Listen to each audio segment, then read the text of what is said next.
How's everyone doing? Today I have a pretty awesome Blu-ray and DVD collection update. Essentially a mail day, and if you've seen any of these movies, definitely let me know what you think of them, because there's a bunch here that I have not seen, and once I do view them, I'll do another update video talking about them more in depth and properly reviewing them. And first up is a release from Arrow Video. It's part of their Arrow Academy line, which they're releasing a lot of these here in the US, which I'm definitely happy about. I loved a lot of the Arrow Academy releases in the UK, and I'm hoping they release some of those ones here in the US as well. And their box sets are just incredible. This is just such a beautiful box set. I'm not too familiar with these films, but I'm looking forward to checking them out. Some good post-war Japan, it looks like. And that's one of the things too. They've introduced me to a lot of films that I've come to really enjoy now. So yeah, it's basically, I guess, talking about the politics in post-war Japan. And again, there's 3 different films in here. It's 2 different cuts, new transfer. Yeah, I'll go ahead and just show you the box set. It's just a beautiful, like, neon pink right there, and it's Eros and Massacre, which is the one that has the 2 cuts, and then Heroic Purgatory and Coup d'etat, and a really beautiful outer slip box right there. And then it comes with a very thick booklet, tons of information, behind the scenes photos. Just amazing. Arrow Video just is one of the best companies out there releasing today, releasing Blu-rays, and I can't wait to check these films out. Here we go. As Love and Anarchism is the name of the box set, and this is the Coup d'etat, which is essentially a biopic of Iki Kita, who's a right-wing extremist who sought to overthrow the government in 1936. So a lot of politics and stuff going on here. And disc 1, disc 2, and then disc 3. So 3 disc set right there on that one. And then next up we've got Eros and Massacre. Oh, you know, my apologies. This one right here actually has Coup d'etat and Heroic Purgatory on here. And so 2 films. So that's why there's the Blu-ray and then the 2 DVDs. Coup d'etat and then Heroic Purgatory, and they're both on the Blu-ray disc, but then have separate DVD discs. And then on Eros and Massacre, they have the theatrical version and the director's cut. And again, this is one of the landmarks of post-war Japanese cinema, and they consider it to be Kizu Yoshida's masterpiece. Talks about parallel stories of an anarchist and a pair of student activists and how their stories kind of intertwine. So I'm looking forward to checking this one out. And they say it's that it's both defiantly epic and wonderfully experimental. So looking forward to that. I'll go ahead and show you the discs in here. And again, they have the newly commissioned artwork, and the other artwork is just the same but like gray. So they just have like a new color scheme for it. And then the discs they don't have any artwork, it's just the title, but there we go. And again, it's just the same with a darker artwork. I actually like the newer colored themed artwork for it. I think it stands out a little bit more and kind of works for the box set as a whole. Such a beautiful edition, and I am excited to check it out, especially Eros and Massacre, supposedly his masterpiece. So I'm looking forward to that. I just can't get over how beautiful this set is. That neon pink has like the matte, smooth matte finish. Love it. Next up is The Space Between Us, which I have not seen, but I am a fan of Gary Oldman, one of my all-time favorite actors, and Britt Robertson was really good. She was in A Dog's Purpose, which I thought was very enjoyable, and definitely a tearjerker. And also Mr. Church, which I think is one of the most underrated, one of the more underrated movies from 2016, starring Eddie Murphy. Very emotionally moving drama. And this right here looks like to be something, again, an emotionally moving drama, but dealing with sci-fi elements.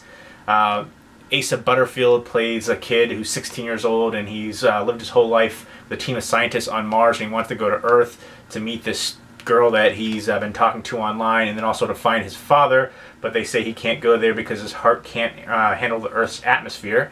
But of course, you know, he's a young kid and he wants to do that. So looking forward to checking this one out right here. And this is from Universal.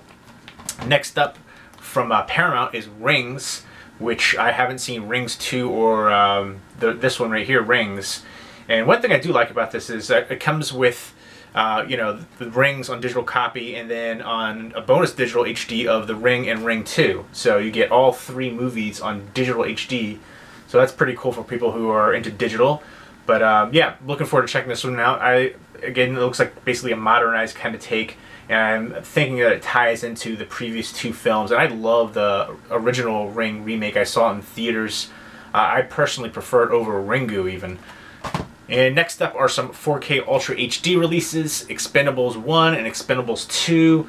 I'm looking forward to checking these ones out on 4K Ultra HD. Again, the top of the line. Again, if you want the best there is, some of it has just blown me away, especially with the HDR. Shallows was the one that really hooked me. I saw the Blu-ray for that first, and then I saw the 4K. Incredible, stunning, the clarity, the details. I'm expecting these movies are going to look really good too, with all the action, explosions. But yeah, I'm excited for this. And let me know who you think should be in the next Expendables movie. There's so many different great action stars out there. They could still utilize some more people. So let me know what you think about that. And I'll be checking those ones out soon. As well as the 310 to Yuma, another Lionsgate 4K Ultra HD release. This is a really good Western remake. I know the original is on Criterion Collection, which I still need to check out. And then this, again, I love the casting here too. Ben Foster's in here. Ben Foster's like one of my favorite actors of recent years. So underrated. He is usually like the driving force to a lot of movies that he's in, and he deserves to be in more leading roles too. But you also have Russell Crowe, Christian Bale, and there's a bunch of other recognizable people in here too. But a really good Western. I saw this when it came out in theaters, I believe. So I'm looking forward to re-watching this one again. I definitely remember that being highly enjoyable. Next up is Orange is the New Black Season 4 from Lionsgate. Looking forward to checking out this season. I haven't seen this season yet, and I've heard good things about the show, and there's a big like outcry because some of the episodes for Orange is the New Black Season 5 have been leaked online. So looking forward to checking this season out. Next up is Silicon Valley, which I have not seen this series at all. This is Season 3. I've heard great things about it. I know TJ Miller's in here. What is that guy's name? Thomas Middleditch. Yeah, and then a few other people that are recognizable are in here too. And it's from Mike Judge, the writer-director of Office Space. And I think it's just like, I don't know if it's IT guys or, you know, internet tech stuff. But it's supposed to be, you know, kind of dorky comedy-esque, I'm assuming. Smart comedy. I really like The Big Bang Theory. I don't know if there's any similarities there. But TJ Miller, I saw him perform live stand-up comedy, and I was sitting directly in front of the stage. It was one of the craziest shows I've ever seen. He broke a glass on stage, put the glass into his other glass, and started drinking Red Bulls and vodka, and it also seemed like he might have been on some stuff. And then later he was smoking in the green room. I'm not sure if he was smoking or somebody else in the green room was smoking, part of his entourage, but that room reeked of the bud. But that was he was just out of his mind, going crazy on stage. It was definitely a memorable experience. I got to meet him afterwards and got him to sign my steelbook for Cloverfield, which was pretty cool. So yeah, looking forward to checking this one out. Heard great things about the show. So I don't know which one of these I should. I need to binge the whole season or the whole series of this first, I guess. And this one I have seen the first 2 seasons of this. I haven't seen Season 3 or Season 4 yet. So I need to catch up on that. Next up from Twilight Time is Kiss of Death, a really good film noir. Basically, I really like the cast in here too. The villain was incredible.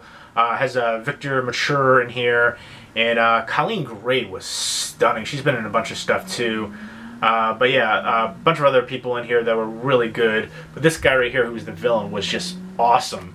But I also like Victor Mature. He was really good in this role too. I don't know why, he kind of reminds me of Joe DiMaggio right there a bit. He was in some classic films, and I can't remember them right now. But he was in some really good films. But this one right here is actually really enjoyable. I love this film. But the ending I didn't like. I have a gripe about the ending, and I don't want to really, I can't give it away essentially. But he's basically a criminal who gets caught, and he decides to basically become an informant a bit, and rats this guy out, and then this guy tries to kill him, and you know, he's trying to you know, make it, you know, he's trying to make his life better, and you know, he's remarried, he's got kids, so he's trying to go the straight and narrow. And that scene was actually this scene right here is kind of misleading because it almost looks like horror-esque with that title, but it's not. It's a film noir, and really good right here. And yeah, Tommy Udo is that guy's character, or Tommy Udo, sorry, Tommy Udo. But I do like Twilight Time, what they're doing. They're another great company releasing it interior artwork. There's the assistant DA in there, and then you get the booklet as well, and really good transfer on this one too.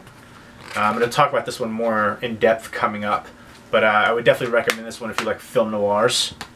Next up from Sony is an Iranian film called The Salesman, and I don't know too much about it except for I believe it's a revenge film. Husband and wife, they have something happens to their house gets damaged, and they have to move, and then there's some kind of violent act. So looking forward to checking this one out. Next up from Criterion Collection is The Young Girls of Rochefort from Jacques Demy. This is another one of his musicals. He also did The Umbrellas of Cherbourg, who I think got a Criterion Collection recently as well. And this actually stars real-life sisters Catherine Devenot and Francois Dorléac. But basically it's a musical about twins who, you know, they have different things going on in their lives. One's a dance instructor, another's a music teacher, and they want to kind of escape their quiet town. And I guess it has a lot of jazz music going on, and they say it's a tribute to Hollywood optimism from the 60s French cinema preeminent dreamer. So this is a French film, a little over 2 hours. So looking forward to that. Again, Criterion Collection, another company that's one of the best out there. And again, it has a nice booklet. And then you have like these little polka dots in there. And Catherine Devenot is an amazing actress. She's been in some great films as well. War on Everyone, which this one really surprised the heck out of me. This is probably one of my favorites from 2016. And I don't really hear people talk about it. And I think it wasn't marketed well. The trailers look, when I first saw the trailer, I was like, this looks like garbage. And even the opening scene, I'm like, how am I going to sit through this? And then after the opening scene, it just blew me away. There's aspects of Pulp Fiction here, just certain elements. But there's a lot of existentialism going on, a lot of dark humor. It's basically about two police officers who are kind of bending the rules of the law, and they get caught up in a case that's much bigger than they expected. And I love the performances in here. I would definitely recommend the heck out of this one. I'll be talking about this more in depth as well coming up soon. And this is from Lionsgate. Again, one of my favorites from 2016. Next up is The Truth About Emmanuel, and this one stars Kea Scodelario and Jessica Biel. This one's basically about loss. The young girl, she lost her mother at birth, and then it deeply affected her profoundly. And then the lady next door, Jessica Biel, moves in, and she was dealing with a loss. There's a twist that you can see coming, but it's all about that dramatic build-up and how it pays off at the end. And something about this film was just haunting to me, and I absolutely love this one. It's quirky, odd, but again, like I said, haunting. Great atmosphere to it. Next up are the DVDs, Blood Creek, which desperately needs a Blu-ray release. A phenomenal film. Has Michael Fassbender in here, and it also has the guy from Prison Break, Dominic Purcell, who's actually in the next film too. But basically, it's about Nazis, and it's a really creative, unique concept. And I would definitely recommend checking this one out for sure if you're into horror. But basically, Michael Fassbender is like this Nazi guy who's messing with, I don't know, I guess black magic essentially, and kind of becomes kind of like this demon. And he can basically, there's a whole, it's a little bit crazy with the concept. But I just absolutely love the heck out of this one. And some of his actions, the way that he moves, like his movements, kind of remind me of the Creeper from Jeepers Creepers. But love the heck out of this film. And I think I'm going to do a full movie review for this one because I think it deserves it. It definitely deserves a Blu-ray release too. Next up is Isolation. Actually, the next two right here from Lionsgate are Walmart exclusives.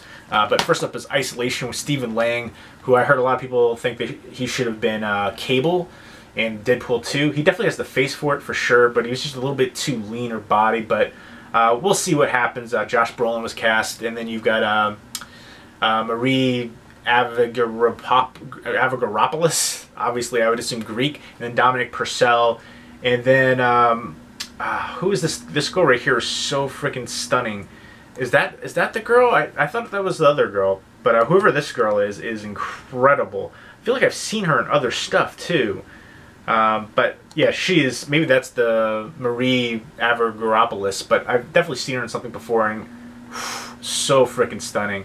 But basically, it's a young couple trying to get away from their troubles to this isolated island, and their house gets robbed, and it's kind of like they throw you a red herring, and one couple's not quite who they seem to be, and there's, you know, a violent climax essentially, and it was decent, but at times it felt like a Lifetime movie, and the pacing was off. They invested too much in certain characters and building that up, and it was decent, but it could have been so much better.